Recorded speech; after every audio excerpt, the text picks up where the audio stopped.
Some secrets are kept in the basement, others in the morgue. Welcome to Hidden Killers with Tony Brueski, featuring defense attorney and host of the podcast, Defense Diaries, Bob Motta. Scott Peterson back in the headlines again, thanks to the LA Innocence Project taking up his case in two brand new documentaries, one on Peacock, one on Netflix, one with the very words of Scott Peterson coming to light, his first interview in more than 20 years, still saying, I had nothing to do with the murder of my wife and child. The other documentary, which is on Netflix, coming much from the perspective of the family of Laci Peterson and some of his relatives as well, coming out and saying, we think he's innocent. Both very interesting to watch. I will definitely say that. But at the end of the day, it all comes down to a piece of duct tape that's being examined for DNA. Is that enough to warrant a new Scott Peterson trial? Here to discuss, Bob Motta, defense attorney, host of the podcast Defense Diaries. I watched the Netflix one the other day because that's the only one that's out as of the time of our recording. And it totally refreshed my mind on the whole damn case and all of the overwhelming, horrible evidence against this man. The boat anchors made in his garage that just happened to be identical to the ones that were weighing his dead wife and child down in the lake. Her hair in the boat, it goes on and on and on. How is a piece of duct tape that may have some other DNA on it going to sway a jury? Let's say he does get a new trial. I don't know. I honestly don't know. I mean, best case scenario, it creates reasonable doubt that there was a third party culprit. I mean, it depends on whose DNA it is, right? Yeah. If it turns out it's the two guys that were burglarizing the houses, sure, then it becomes pretty powerful evidence in terms of establishing some kind of reasonable doubt within the minds of the jurors, because then you're able to point the finger directly at somebody else who certainly could have had a motive to kill her if she is privy to what they're doing and they're looking at going to prison for an awfully long time. And if they throw her in the van and, dispose of her and so, I mean, I guess it depends on whose it is, right? I mean, if it's one of theirs, then it's problematic for the state because it certainly creates the possibility of reasonable doubt. So what would the theory be then with all because it doesn't negate the other evidence that's there. I mean, it's all circumstantial, but they killed her and then they thought, hey, look, there's some homemade boat anchors over here. Let's take those with us when we throw her in the lake out of the house where she's living. I mean, it just doesn't make a lot of sense. I mean, again, truth can be stranger than fiction sometimes. But I guess there's some twisted way that this my thing with the boat was always he was on a very small boat, right? And it was big enough for two people, certainly. Right. No, but what I'm saying is that, we're talking about an area where you're talking about people that have big boats who are going to be looking down into that boat. Mm-hmm. Right. We know that there were witnesses that saw him out there that day, so if you're the defense, you're going to have to get these people to get on the stand and testify. Well, yeah, I saw him out on that boat and, I had a vantage point where I could see into that boat because it was substantially lower than mine. And I didn't see anybody in there aside from Scott Peterson. I certainly didn't see anything that would look like a dead body. Mm-hmm. Or a large blue, wasn't there the big blue container thing? Yeah. I certainly didn't see a big blue container in there.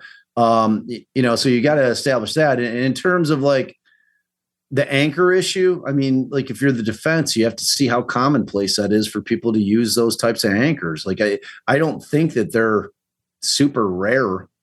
But the fact that he had that in his boat, it's a homemade anchor. It's not one he went to the store and bought. And there's evidence in his garage of making more anchors, but there's only one that still exists in his home, in his boat. The other ones, they're identical to the ones that he made, and they happen to be the ones that have weighed them down in the water. I mean, that's going to be his biggest problem, right? I mean, that is going to have to be something that the defense would have to absolutely focus on. Mm-hmm. That would be the key piece of evidence as far as the defense is concerned, as far as what the state has, mm-hmm. right? I mean, that is the smoking gun evidence. and again, you're going to have to establish that in that community where you have a lot of people that are, boating enthusiasts, that it's not uncommon for people to make homemade anchors. You know what I'm saying? It's like you're going to have to go about it that way because there's no other explanation. Yeah. It's circumstantial in the sense that, okay, well, he makes them and it appears to be identical to the ones that weighed, Laci down. Yeah. But it's like, all right, well, everyone in this area uses these anchors, that has like smaller boats, that people like, they're trying to save a couple $100 on him to, buy an anchor. So, they make these, that it's commonplace for that to happen out here. I mean, they're going to have to establish that that's something that takes place out there. Whether or not they can do it, I have no clue, but you're certainly going to have to try. I mean, that's the only thing that you're going to be like, but you're also going to be leaning into the fact if there's somebody else's DNA and they're able to identify whose DNA that is, and they're able to identify that this person doesn't have an alibi for, the time that this murder is thought to have taken place. I mean, you're leaning into that heavily. Yeah.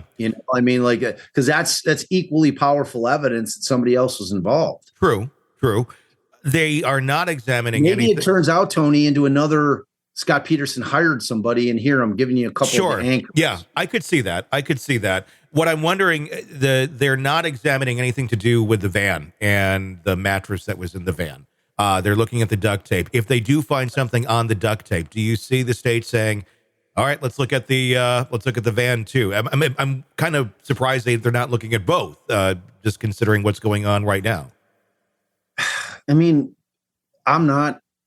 The state's confident in their conviction. They don't want to keep going down the road. Yeah. But, right. I mean, like if it turns out that they test the DNA and they get a hit on it and it's somebody that seems like, well, this person potentially could have had a reason to want to kill her, then I think they're obligated to investigate further. You know what I'm saying? I mean, sure. I think it all depends on what profile, if any, they're able to create from that duct tape, right? Yeah. I mean, like, I think that the public outcry would demand that they continue to investigate, that they see what evidence that they have from that van, if any, from that mattress, if there is her blood on it or anything like that.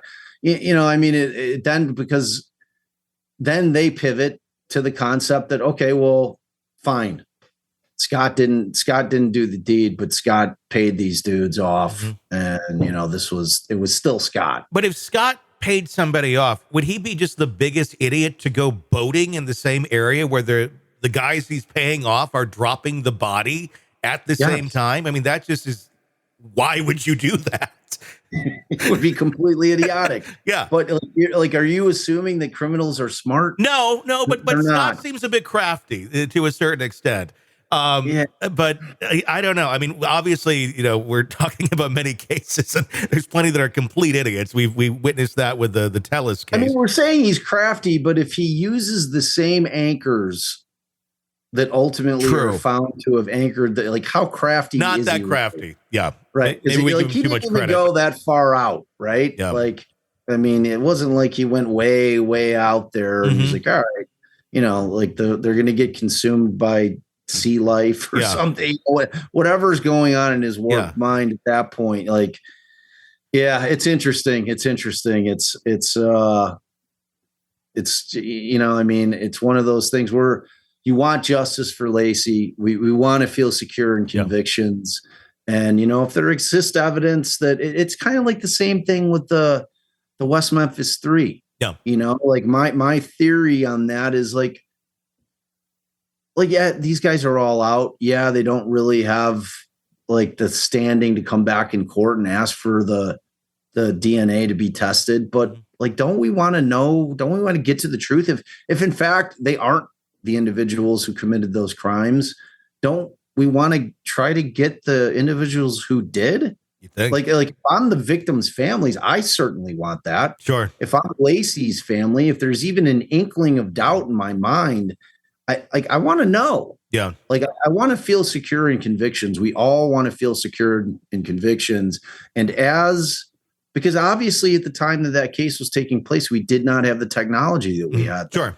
Yeah. You know what I mean? So it's ago, if there's things that come about that can put into question convictions, I think it's owed to the victims and their families that it be looked at in order to make it in stone. Like, all right, yeah, we tested it. Yep. Like, it's not a thing. You know, there you go. Feel very secure that we got the right guy in there. Yep.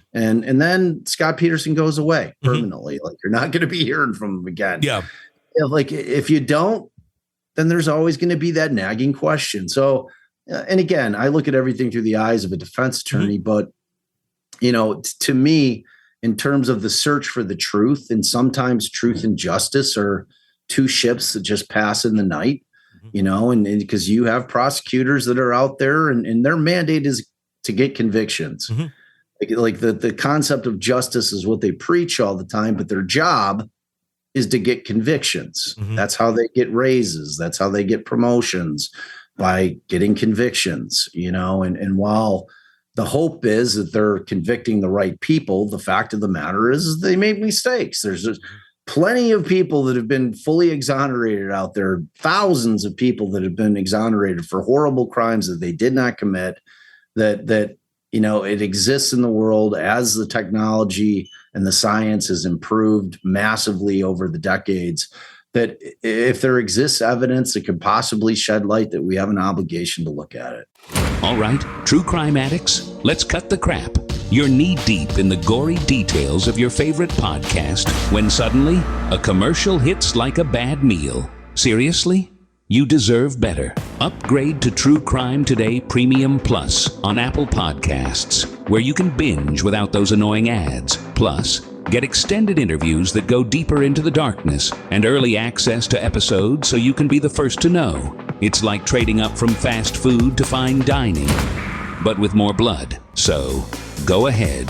Search for True Crime Today Premium Plus on Apple Podcasts. Subscribe and feast on the good stuff.